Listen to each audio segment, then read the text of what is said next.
അച്ചുവും കൂട്ടരും ഒരു പുറത്ത് കോഴിക്കോടിന്റെ സൈനി, രാഹുലും കൂട്ടരും മറുപുറത്ത് കോട്ടയത്തിന്റെ അമരക്കം. കളി വിജയം അത് കൈപ്പിടിയിൽ ഒതുക്കി. ഡാൽമിയ സിമൻസ് കരുത്തിന്റെ പോരാട്ടത്തിന്റെ നടുത്തളത്തിൽ നിന്ന് 3ാം സ്ഥാനക്കാരായി പടിയിറങ്ങുക എന്ന ലക്ഷ്യത്തോടുകൂടെ പിടിമുറുക്കുന്ന 14 കായിക താരങ്ങൾ. കളിയാവേശത്തിന് നടുത്തളം തങ്ങൾക്ക് അനുകൂലമാക്കുക എന്ന ഒറ്റ ലക്ഷ്യത്തോടുകൂടെ 2 ടീമുകൾ 14 കായിക പടയാളികളുടെ തേരോട്ടത്തിലേക്ക് കളിത്തട്ടകം കടന്നു പോകുന്ന ഒരു കാഴ്ച.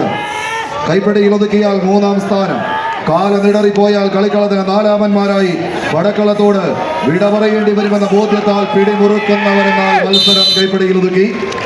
ഡാൽമിയ സിമൻസ് കരുത്തിന്റെ പോരാട്ടവേദിയിൽ 3ാം സ്ഥാനക്കാരായി JRP അഡ്മാസ് മുക്കം കോഴിക്കോട്, 4ാമന്മാരായി ബ്രദേഴ്സ് ഏറ്റുമാനൂർ കോട്ടയവും കളിക്കളം വിടുന്നു. ഇരു ടീമുകളെയും നിറഞ്ഞൊരു കൈയടിയോടുകൂടെ യാത്രയാക്കാം.